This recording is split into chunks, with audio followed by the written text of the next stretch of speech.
All right, thanks, Tim. Sure. Get my screen shared here.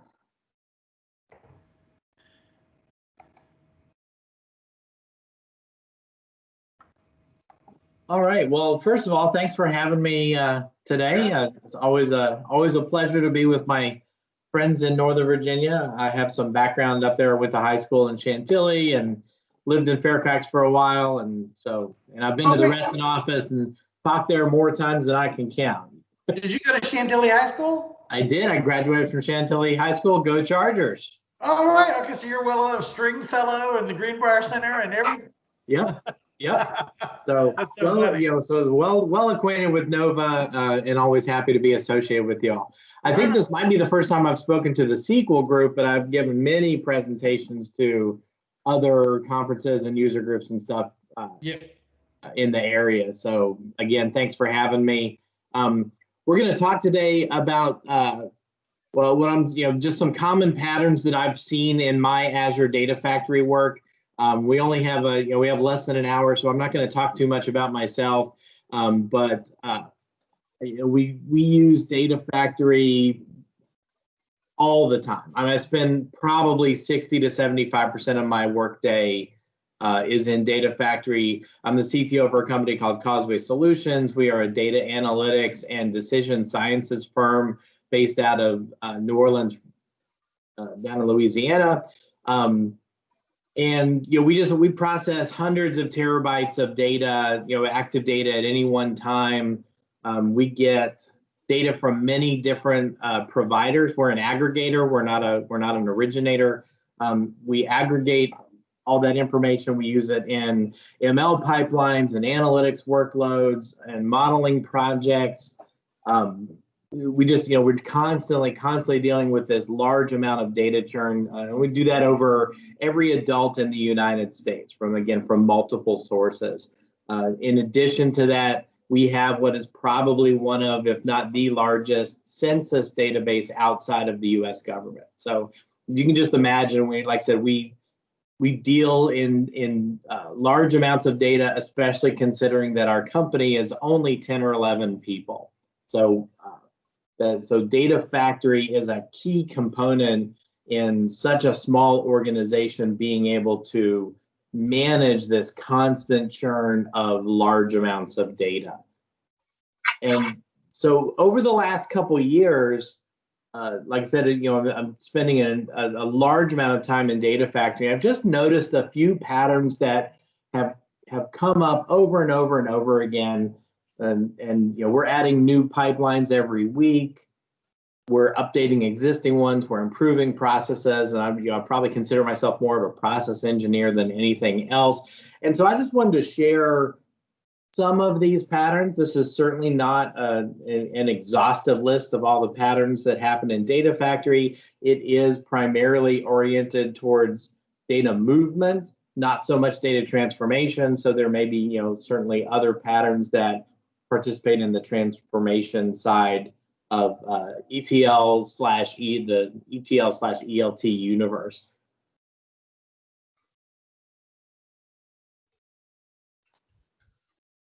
Just real quick, one of the things we're not going to be talking about today are triggers, and there are actually patterns that emerge in triggers as well. Patterns around scheduling, patterns around blob events and things. I talked some about triggers and queues and some other things in a presentation that we did earlier this summer, and I believe this is on the Azure events YouTube page that Tim referenced in his opening.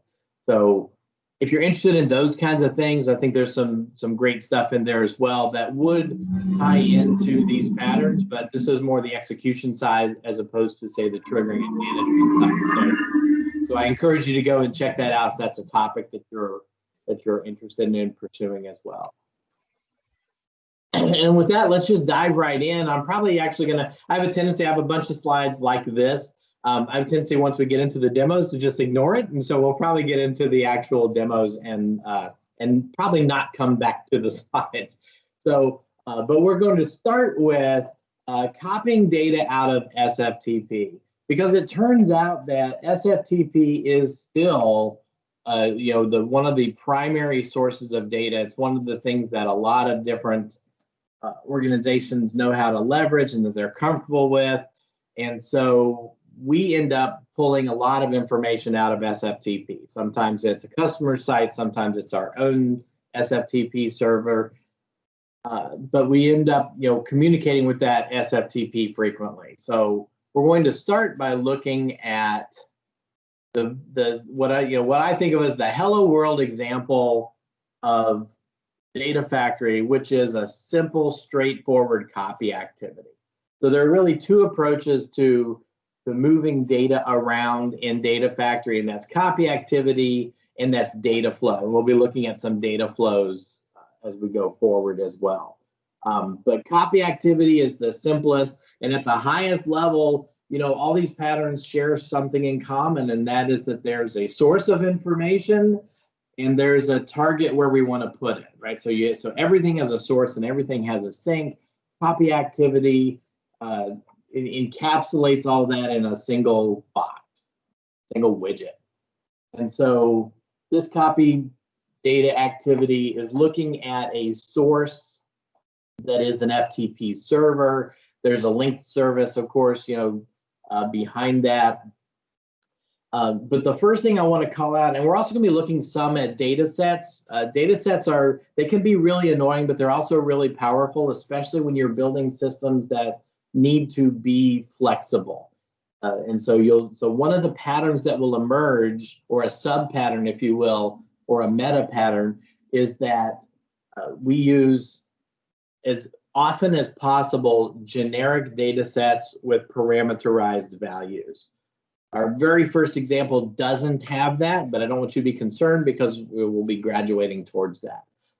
This first data set that we're looking at, however, does incorporate something else that's really important when you're just trying to push data around, and that's leveraging the binary data set type.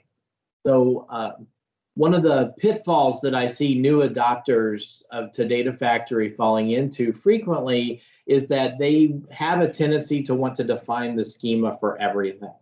So I have a CSV file and I can create a schema out of that CSV file.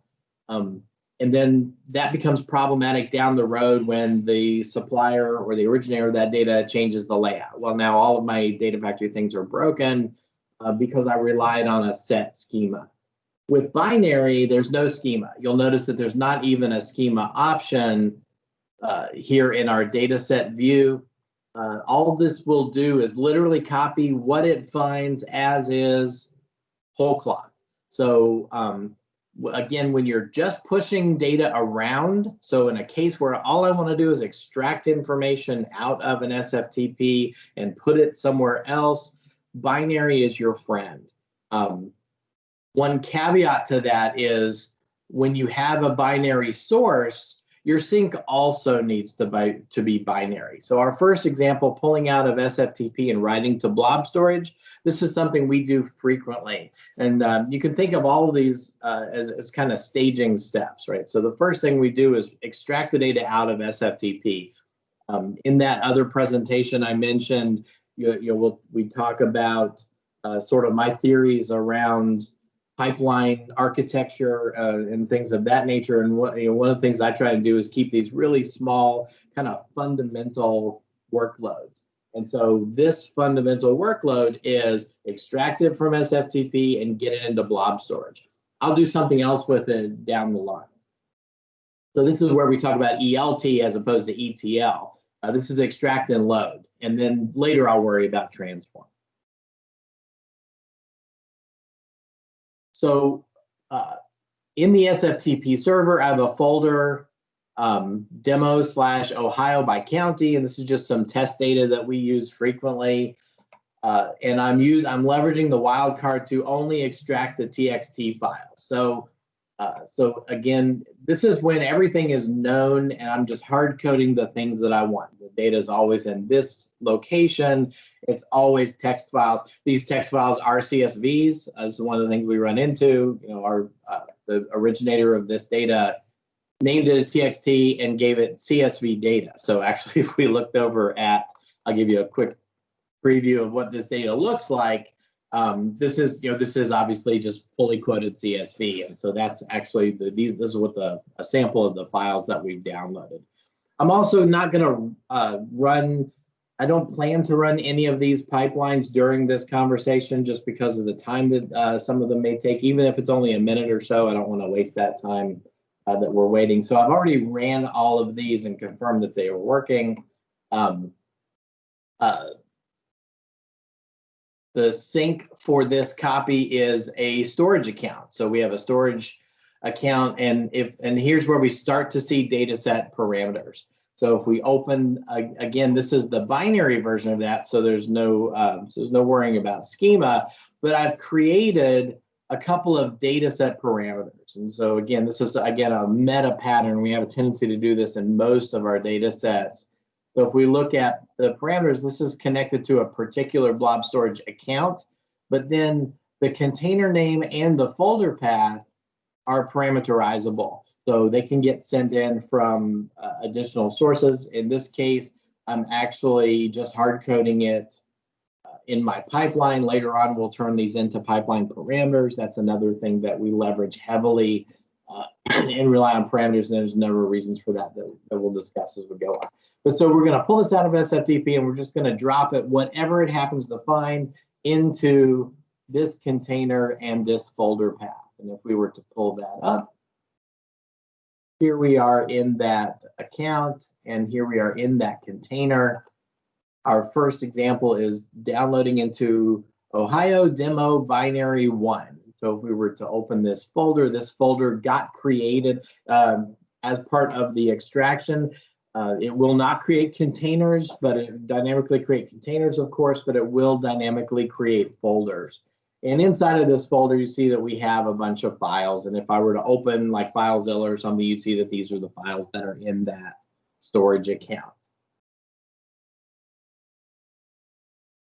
Really straightforward again. The downside to this is, these files are really small.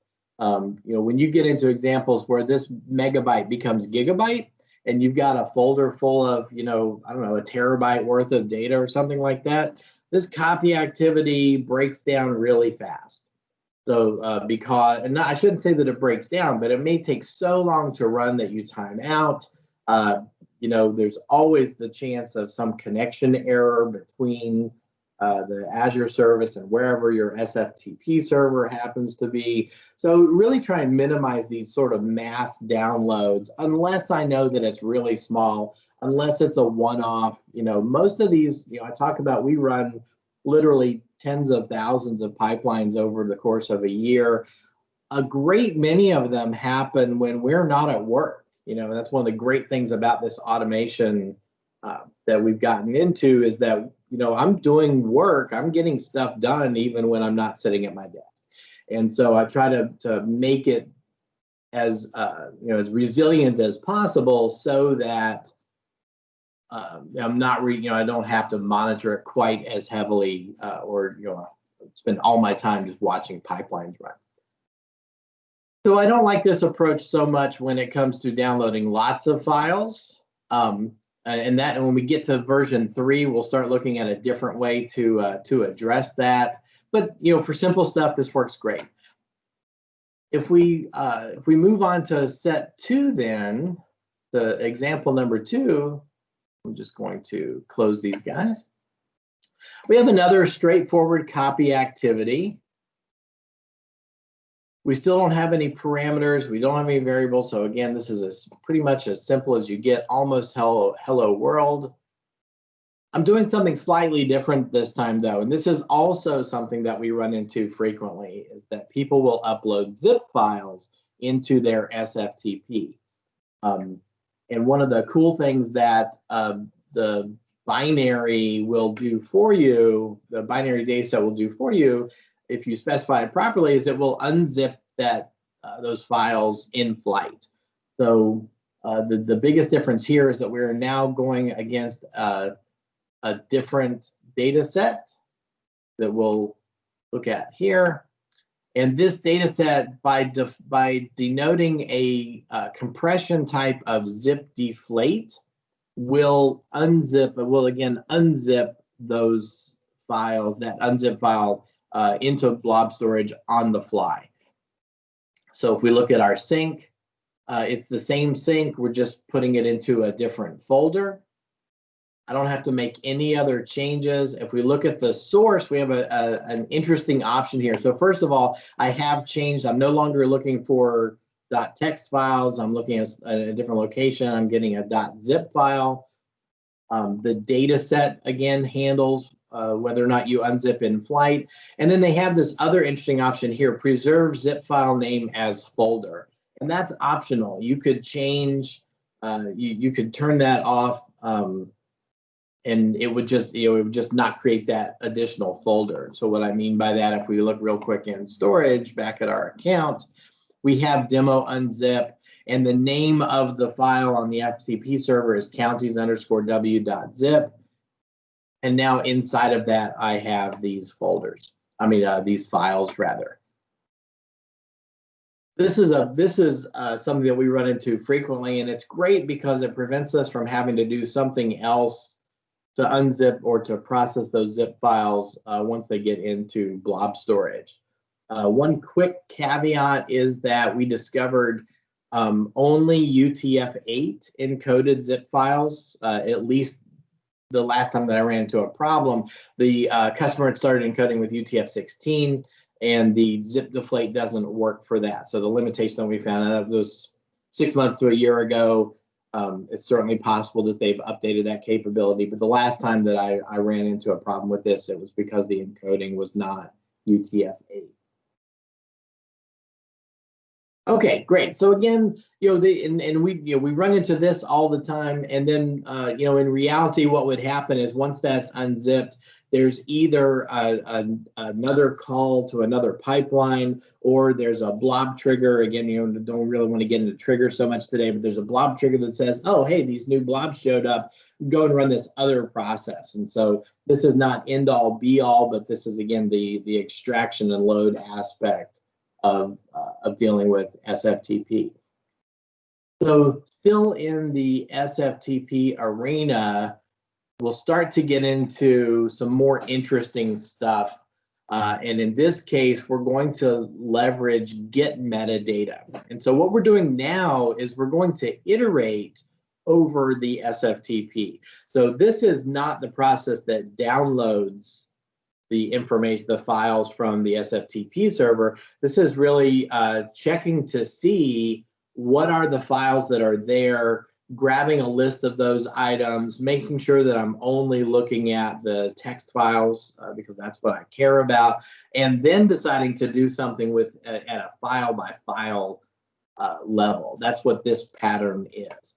So still no parameters, but we do have a file name variable. Let's go through this pipeline and we'll see where we use that.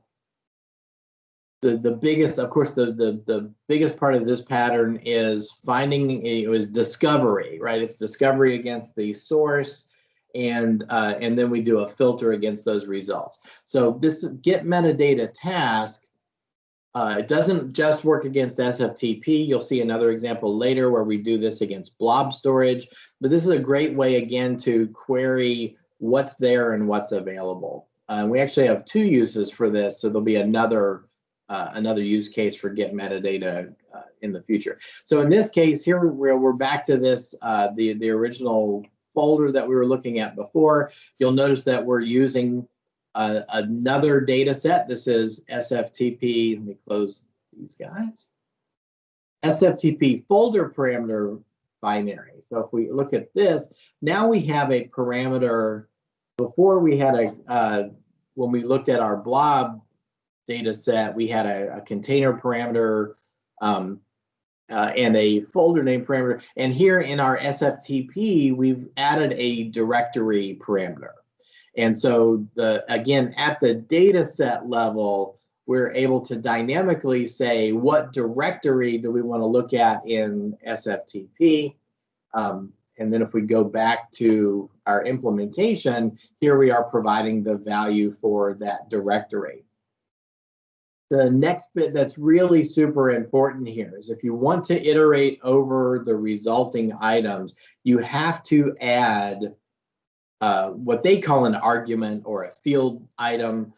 You have to request the child item. So for whatever reason, when they design this, they don't just give you back all the information about the metadata, which is not really that large. If I drop this down, you'll see that there are a few other items here.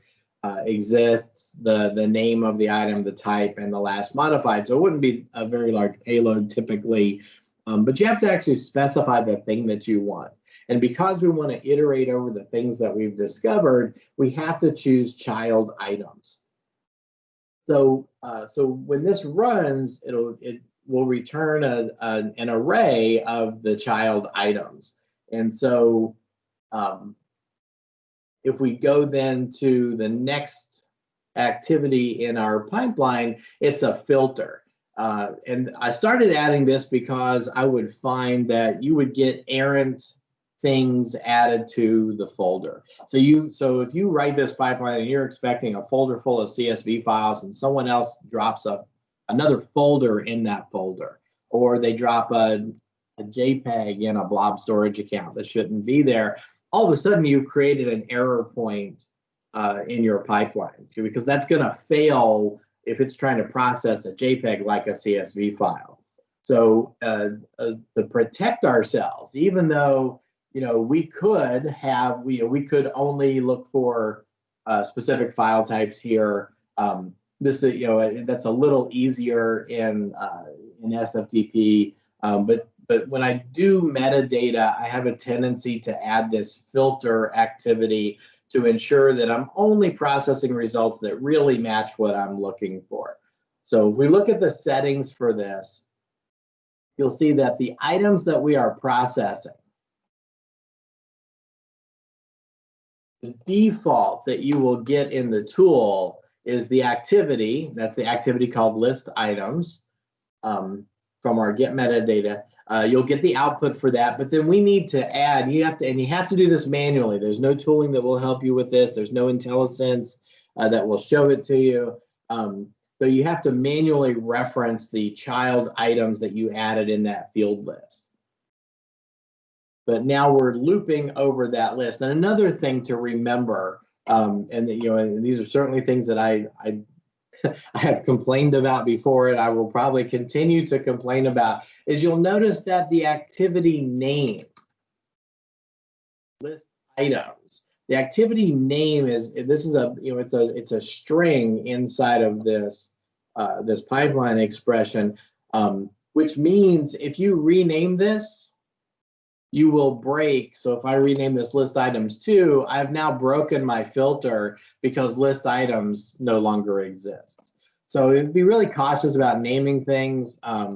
Another good practice is name something as soon as you know what it's going to be, and then don't touch it again, because that is a brittle aspect of all of this. You'll see the same thing in Logic Apps, and I'll share this with you because a lot of people aren't aware of it. Data Factory is actually a wrapper around Logic Apps.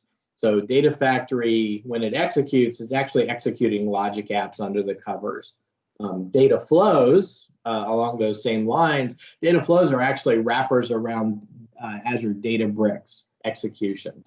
So a data flow is an activity in a data factory, which is really a logic app. So you have a data flow that is really an Azure Databricks running in a data factory that's really a logic app. And at a certain point, you just throw up your hands and don't worry about it. But you do see the same behavior in logic apps where they elected to use the text definition of the name as the identifier. I find problematic, and I think would be fairly straightforward to code around. But I don't get the big bucks that they do.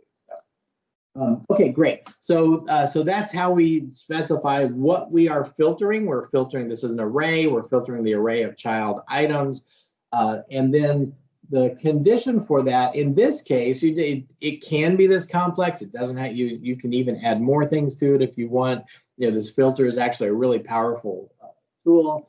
But the two things that we're doing is we're checking first to make sure that the type of the item in that we're going to filter to is a file. The other type that you'll find is folder.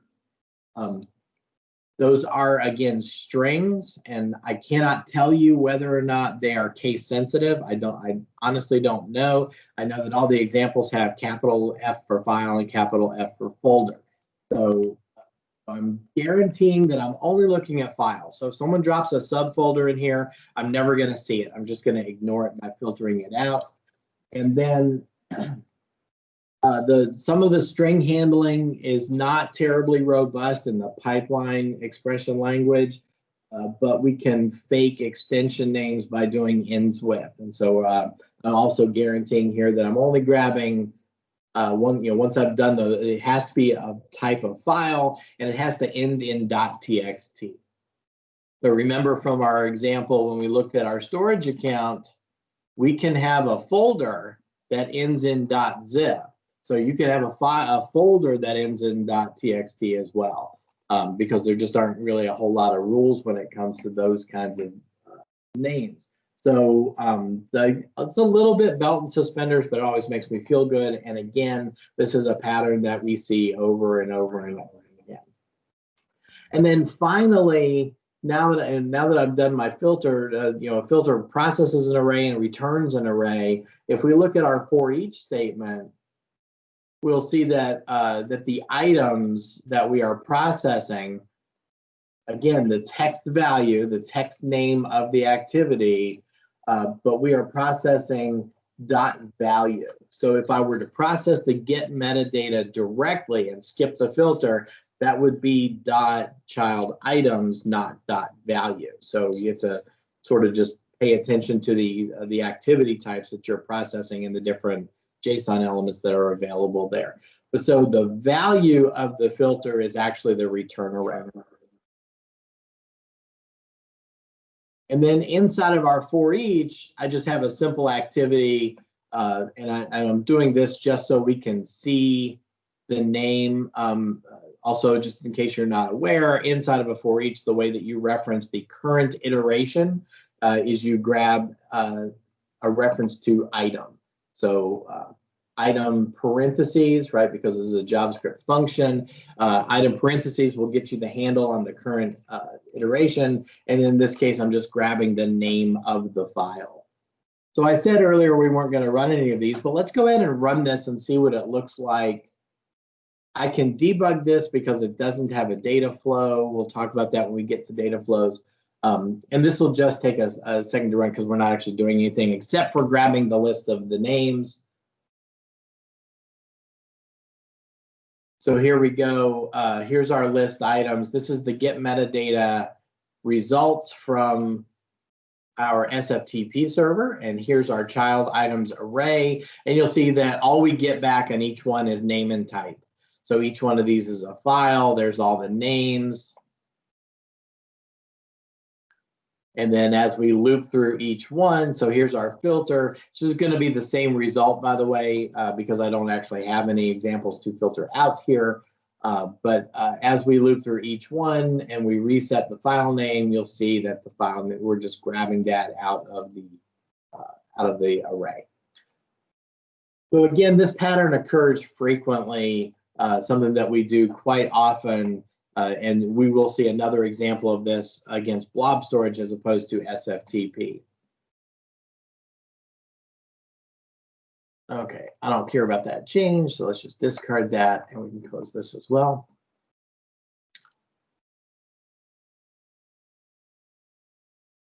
So where this really comes in handy is we have a lot of, like I said, we have a lot of processes that run overnight. And we have a variety of scheduled processes that run scheduled triggers that run. We have some that run once a day. We have some that run once a week. I actually have one right now that's running every 12 hours. You can set it up to, again, through logic apps. And I don't really want to get off on a triggers tangent, but if you're going to get serious about really complex triggers, Data Factory is not a great place to handle triggers. You should be looking at some sort of external execution engine. And Logic Apps, even though Data Factory is a wrapper on top of Logic Apps gives you a lot more flexibility to create and manage really complex triggers. So this is a recommendation I'll throw out there. But again, one of the most common ones that we do is a date range trigger. So I mentioned the one that's running right now every 12 hours. That used to be, believe it or not, it used to be a weekly process that we are in a temporary mode where we have to run it again every 12 hours. So when we created a pipeline like this, we have parameters for the start time and the end time. And I'll talk about times and time zones here in just a second. But what this allows me to do is to externally change, again, the trigger or the frequency. So again, this process, the one I'm referring to, started as a once a week process. And so the logic app would calculate a week's range of start date time and end date time. And when we had to bump that up, we just changed the time, and the data factory never had to change. So that now we're just tracking a time range. One of the reasons that we do it this way is so that we can rerun these pipelines if something goes wrong. So if there happens to be a hiccup where this, the SFTP server wasn't available or had some issues and you couldn't download the file, if you were running this strictly on a clock time non-parameterized, which is a clock time trigger, you never had the opportunity to go back and run that again, because that time only existed once. So this is, again, a very common pattern that we use. Anything that's date-based, we have a tendency to create this start date and end date time parameter set. So that's something that we see frequently.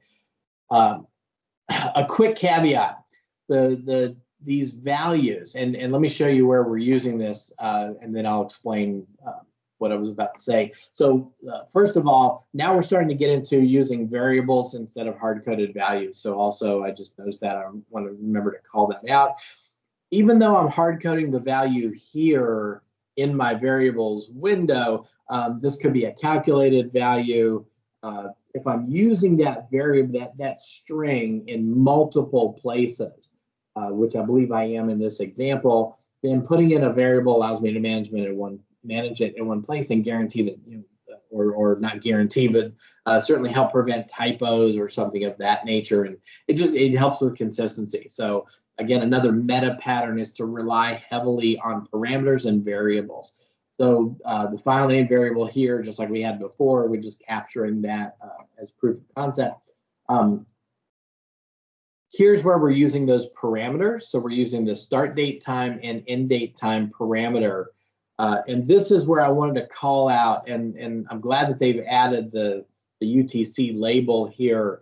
Time zones can be a little problematic.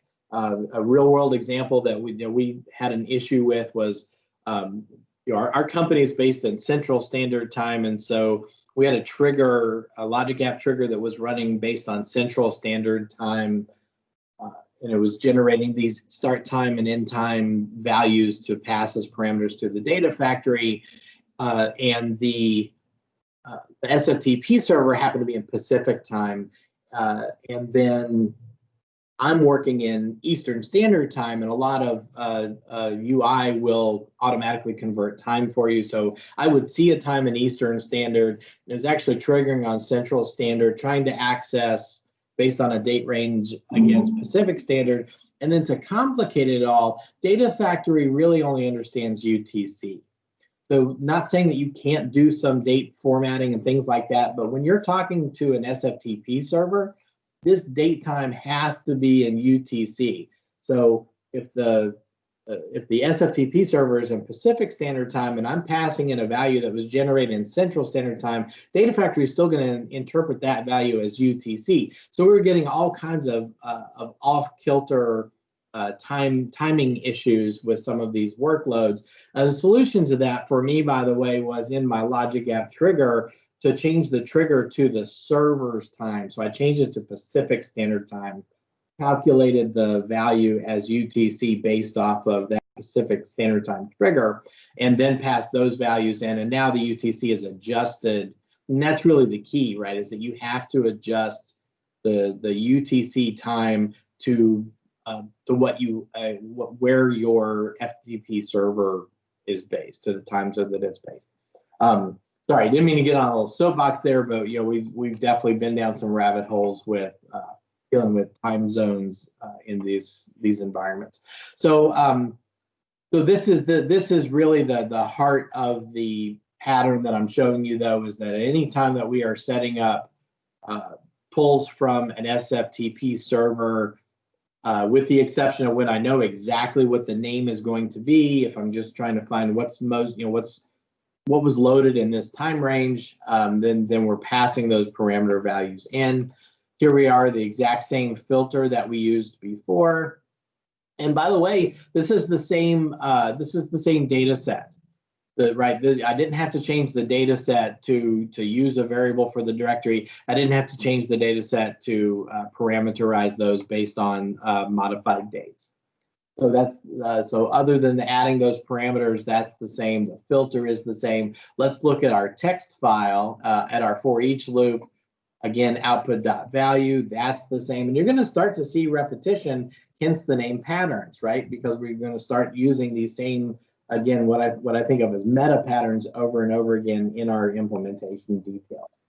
So in this example, and this is starting to get a little more real world, I'm now looping over the list of the files that I returned, and I'm grabbing those and on a file by file basis. And again, this is really coming out of an environment where the files that I'm downloading from the SFTP server could be in the tens or even hundreds of gigabytes. And so I really want to process one at a time. That also makes things like retrying and disaster recovery, not disaster, but error recovery much easier and more realistic.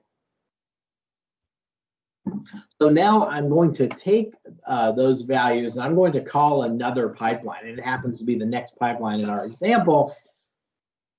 I do have a tendency to do these sequentially and to wait on completion. You don't have to. Just be just be cognizant of the amount of parallelization that you are creating. If there are 100 files in here and they're all 10 gigabytes, you can only run like 40 concurrent pipelines at a time. 40 concurrent instances of the same pipeline. Your SFTP server might blow up because you got so many concurrent connections. So just, always being cognizant of those things.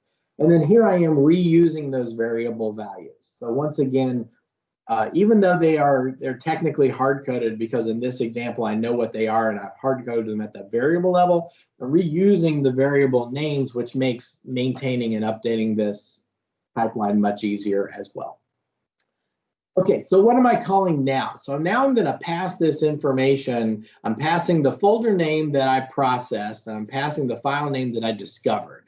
I'm going to pass both of those to the next pipeline, which is back to a pretty straightforward copy data. So there's nothing else here. The only other thing I might consider adding, and I believe we have an example of this coming up, is a check to make sure that the file that I want to process actually exists. So I know I have an example of that coming up.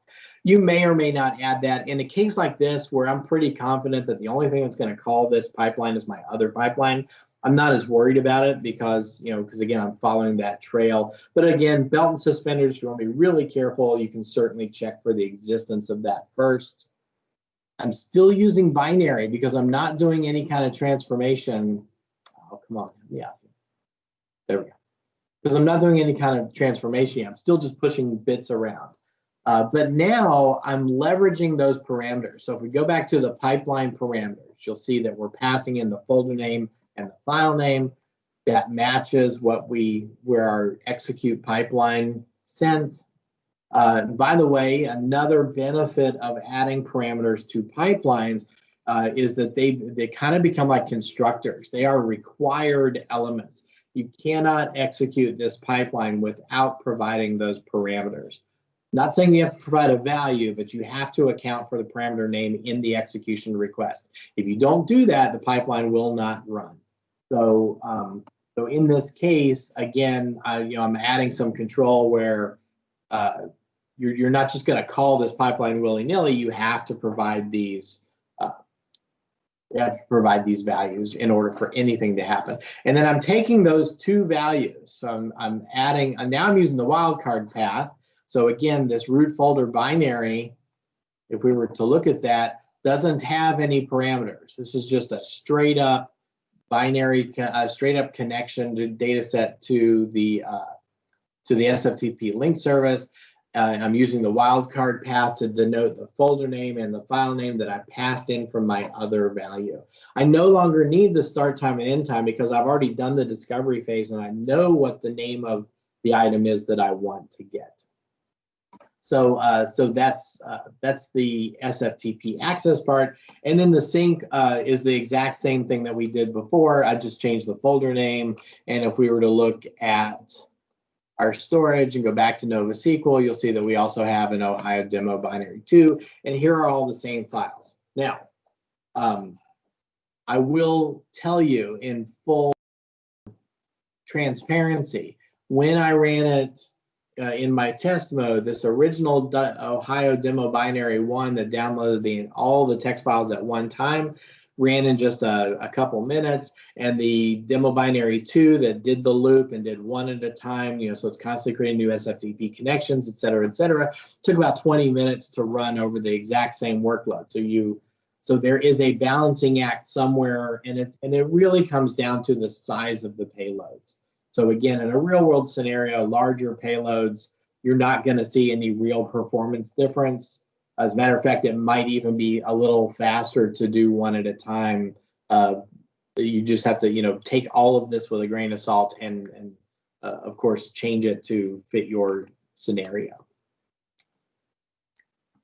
Okay, so that's pretty straightforward, but we start to see something that's a little more realistic. So we have a get metadata pipeline, or a pipeline around get metadata that connects to an SFTP.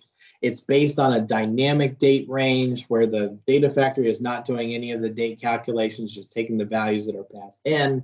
It's doing some discovery against that SFTP server to find a list of items to iterate over, and then it iterates over each one of them and executes another workload on a individual item basis. And that's a real world pattern that we use day in and day out. So these things are happening all the time for us. All right, so that's everything about SFTP, and I'm probably spending about half my time on that because, again, it is something that we just deal with all the time. But also, those lessons learned in that environment apply to other environments as well. So let's take a look at processing blobs in a folder. So this pattern came about originally for us with some ML workloads where we had a folder of folders, and within each subfolder was a file, and that file had to be sent to an ML pipeline, and that ML pipeline outputted some other folder, some other files, the scored model files.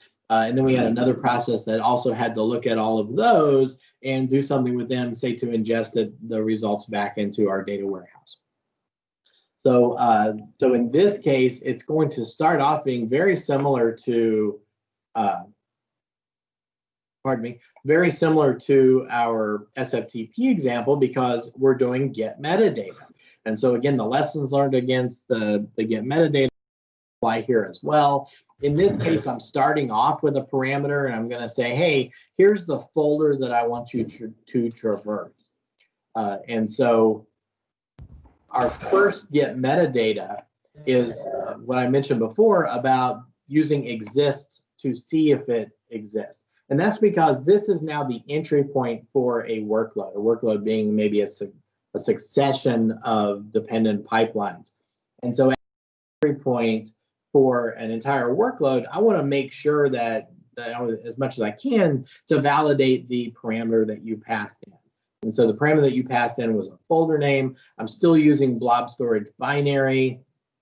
I have a dynamic container name, which is based on a variable that I just supplied here. There's our NovaSQL. And then I'm taking that parameter that I passed in. So again, constantly relying on parameters and variables. And this time, instead of doing child items, I'm doing exists. And so exists will just return true or false, whether or not it finds the thing that you think is there, that you're referring to. So in our next activity, we're just looking to see, and again, you'll see that we have to manually add .exists. But I'm just checking to see if it exists. This is not necessarily, you don't have to put this in a variable. You could certainly use it directly in the if condition that we're going to talk about next. I like putting things in variables. It makes it a little easier to see, especially when I debug. I can tell whether or not, I can tell exactly what the result was. And now I have an if condition, and this if condition only has one activity, and that's only if the condition is true. So if you passed in the parameter value and I've done my get metadata and I got a true back that it exists, now inside of my activity, which is based on that variable value,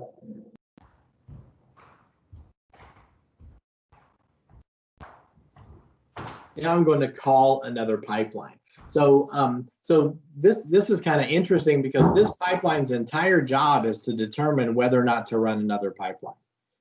Because that's all that this is doing. It's just really just how we validate the parameter that was passed in. Now, the main reason that we have to do it this way, breaking up into multiple pipelines, is because nesting is not really supported in Data Factory. So inside of this if condition, can't add for each loop. So if I were to try, if we go back into we're inside of, remember, we're inside of the true branch of the if condition. And if I were to try and add a for each, it doesn't even show up in the options list. So I cannot have a for each inside of an if. You also cannot have a for each inside of a for each. So there are limitations when you get to, if you're trying to create some kind of a recursion-based pipeline that will maybe drill down into an unspecified or unknown number of folders, you're going to quickly run into a limitation that I really haven't come up with a great way to solve yet. Because another thing that is not allowed is recursive pipeline calls. So this pipeline cannot call another pipeline of the same name. So I can't just fall back on some of the common things so I would have to get a little creative and figure out the best way to solve that problem. For right now, again, this entry pipeline's job is just to validate the parameter, and then if it's true, kick off another pipeline. So the pipeline that we're going to kick off is to now process that folder. And if I look at the parameters for that pipeline, again, I'm passing in container name and folder name. So there aren't any hard-coded values here. Now I'm back to that Sftp example or something similar where I'm going to do discovery over that folder, that validated folder name. And I'm going to get back the child items, the list of all the things that are inside that folder.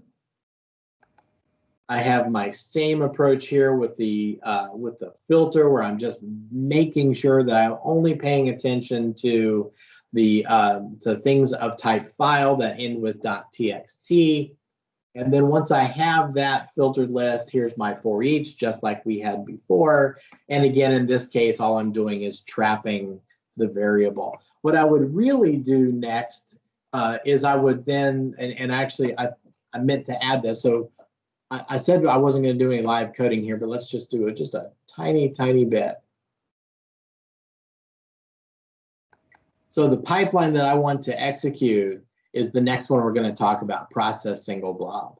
So if we come down and find process single blob, I'm just going to populate these with those values. So this is the container name. So I'm just passing a parameter that came into the pipeline. I'm just passing it through to another pipeline.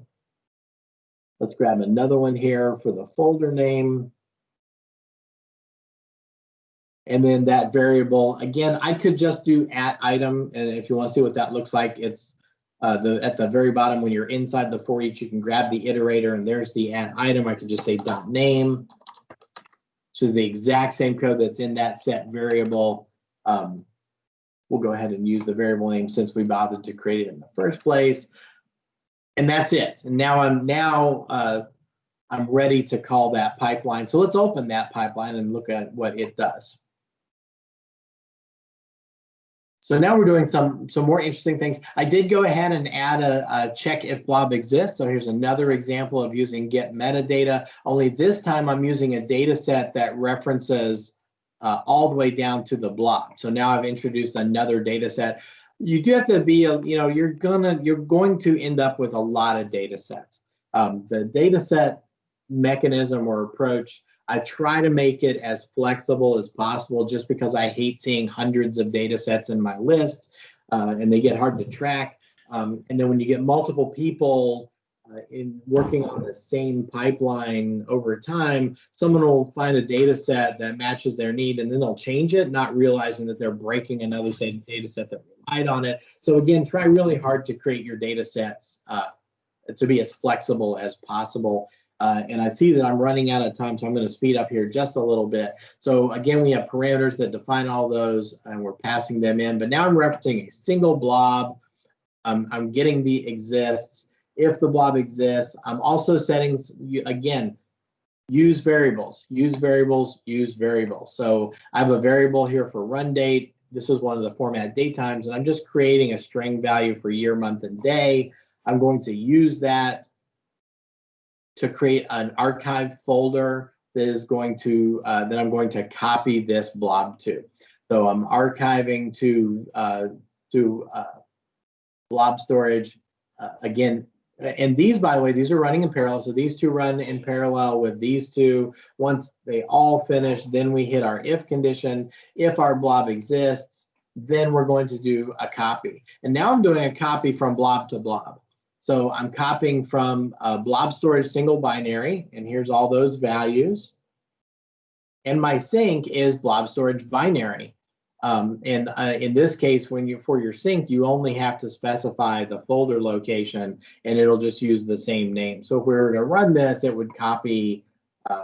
It would, going all the way back to our first example. Oops, I didn't mean to push that button. Thank you. So going all the way back to the first example, I'm validating the folder value. I'm looping over the folder, and for each file or blob that I find, I'm calling process single, and I'm going to copy that to the archive. Okay, so let's jump ahead to copying blobs to SQL. So the last thing that we do, and we live day in and day out in Azure SQL Data Warehouse and Synapse. Tim saw before the show, I'm wearing my Synapse shirt. I'm a big fan.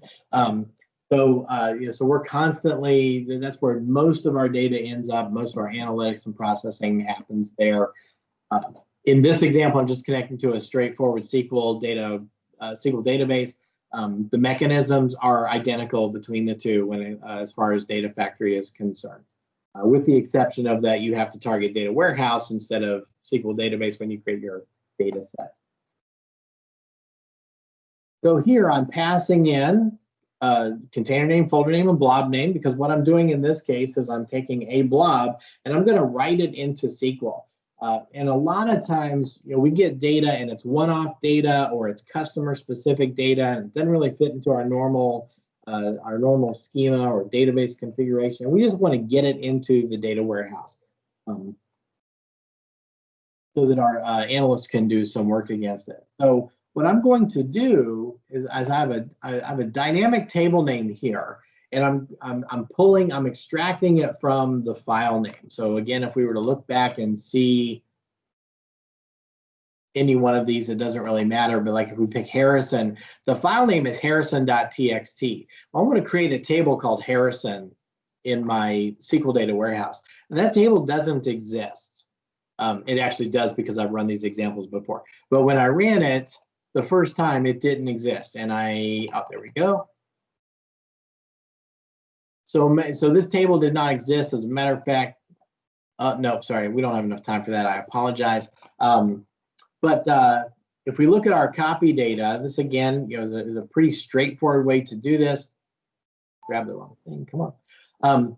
Let's look at this data set. So now I have a single blob data set. But unlike the binaries, when you get to this level of workload, you do need a schema. You need something, or not necessarily a schema, but you need to get a little more detail than binary. So in this case, I have a schema because I know what the file is.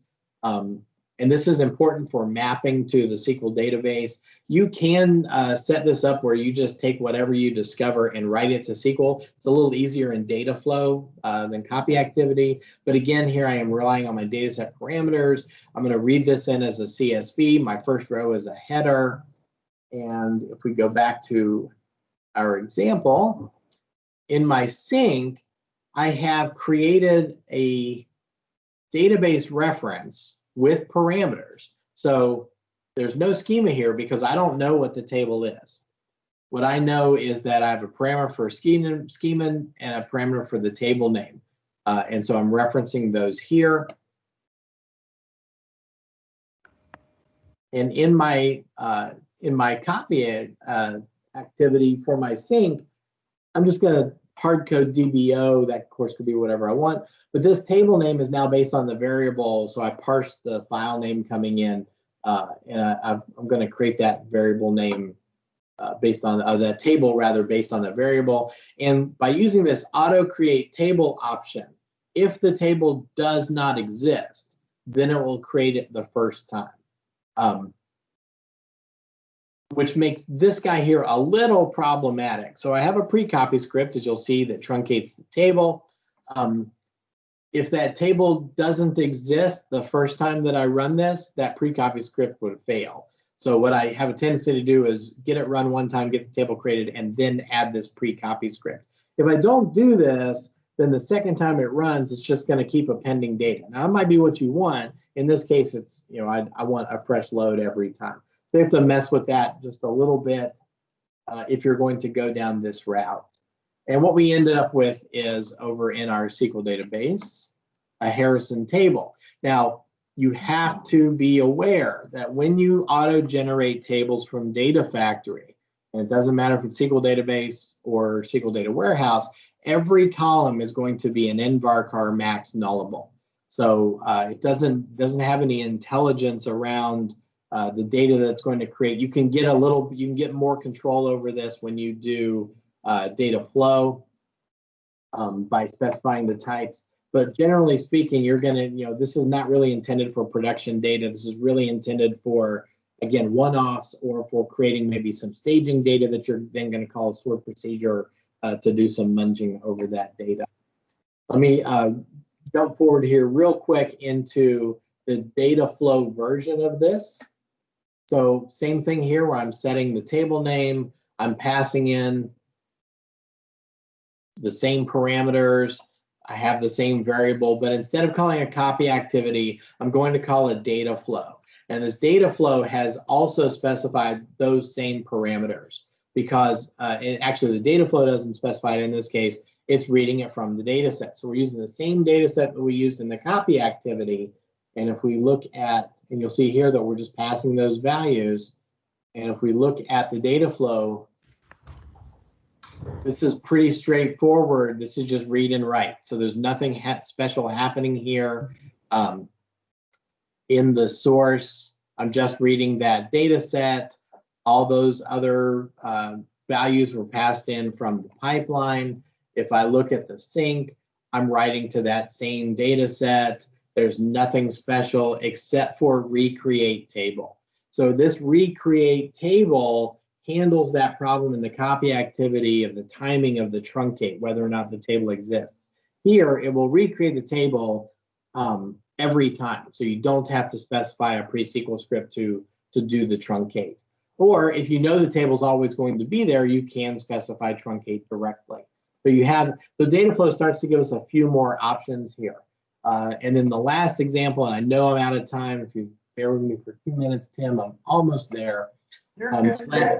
Okay, great. Thank you.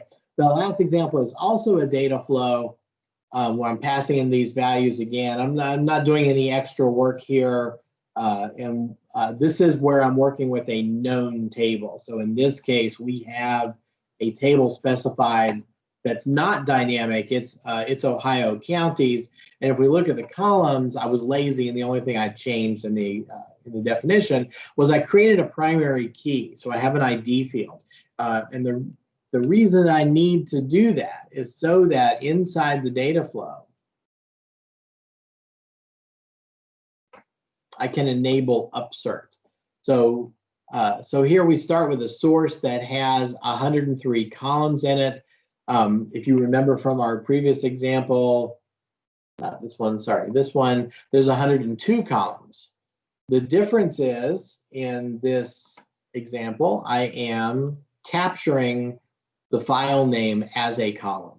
So whatever, and this is really interesting when you start processing folders full of files, so that each record will tell you what file it came out of. So I'm capturing the file name, which is what gives us the extra parameter, and then I'm doing a derived column where I'm using that file name to generate a county name column. And this, and one of the reasons I wanted to play with this is it gave me the chance. Actually, this might not be the example. I apologize. There's a new locals feature. I think I lost. I lost that example. There's a new locals feature where you can create local variables inside your derived column expression that are scoped only to this work, and it's actually really interesting. And again, unfortunately, I lost that. Every once in a while, you run into a problem where when you hit publish all, and by the way, this is not a real world example because I would never not have this integrated with the Git account, with a source control account. So what happened was, unfortunately, I had a 10th example that talked about what I'm talking about now with the locals. When I hit publish all, it hung up and just hit publishing, and it never resolved. And then you can't get back to it, unfortunately, so I lost that workload. It wouldn't happen if I was connected to a GitHub repository.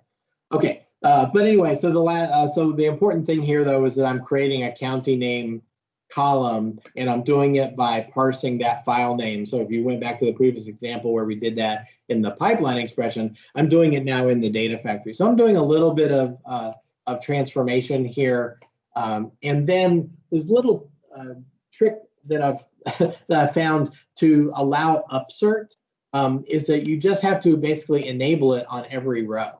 So there is an alter row activity inside your data flow, and I've added that, and I've simply said upsert if true, which means every row is permitted for upsert.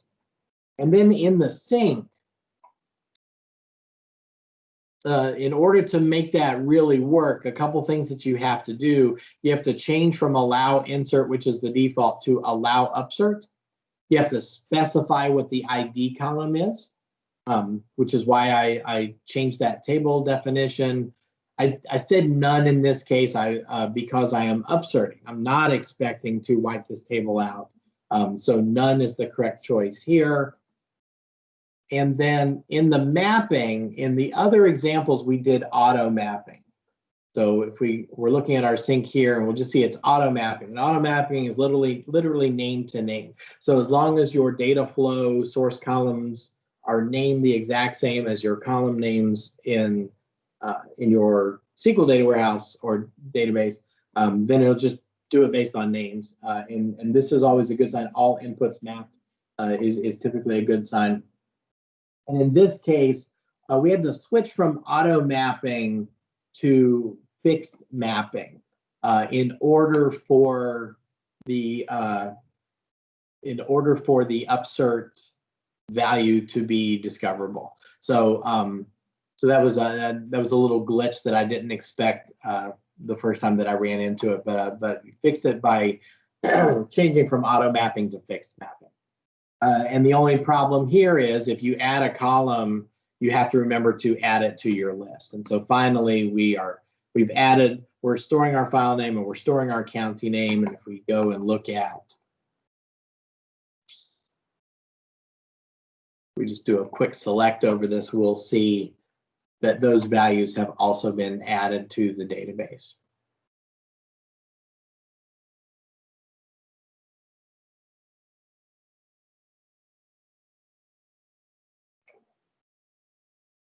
So there's our two columns. And then the example I was talking about with the local variables was I was able to parse the file name and extract just noble.txt instead of the full path. Last word, and then I'll stop talking, is that just to be clear, the reason that this happens is that blob names, folders in blob storage, if you aren't aware, are fake. They aren't real. So if we go back and look at our storage account, this Ohio demo binary looks like a folder, doesn't actually exist. It's a trick. It's part of the file name. The blob name itself is actually Ohio demo binary 1/Harrison.txt. And so that gets exposed sometimes in some of these workloads. And so you have to work around that if you don't really want that full file name in there. And with that, that's all the content that I have today. Again, Data Factory, it makes my life possible, makes my work possible. I'm a huge fan. Lots and lots of stuff that we could certainly talk about. And with that, I'll turn it back over to Tim. Sure. Hey, one question on that Sftp server. Can Azure Data Factory handle like having to log in over a VPN? Can it handle the VPN parameters if it had to? I want to say no. It's not a scenario I've had to run into that I've had to solve, so I don't want to answer definitively. But if we take a quick look at, and this won't expose anything secret, so it's okay. But if we take a quick look at our link service for the SFTP, you'll see that we're pretty limited, right? So this is so you can provide the host name. You can do key validation, but there's nothing in here about going through a VPN or tunneling through a third party or anything like that. So my guess is no. But I want to be clear that is basically a guess. Sure. Okay. Well, hey, thank you very much. It's good to see you again, and I'm sure I'll run into you here soon. Because if you don't know, guys, Joel's spoken at our NovaSQL user group back in. If you don't remember, it's you spoke before the elections in the fall of 2016. Oh wow! Yeah. That was eons ago. Yeah, and then you've done a bunch of data fests, so you're a friend of the show, so to speak. So we appreciate you talking for us. Absolutely. All right, guys. Hey, look, go enjoy your Friday. I'll have this recording up on our YouTube site probably by the end of the day or at Saturday morning at the latest. Before my daughter goes to dance class, I'll have a cup of coffee and upload the video. Anyway, Joel, have a good weekend. Everybody have a good weekend, and we'll talk to you soon. Bye-bye. Bye. Thanks, everyone. Sure. Bye.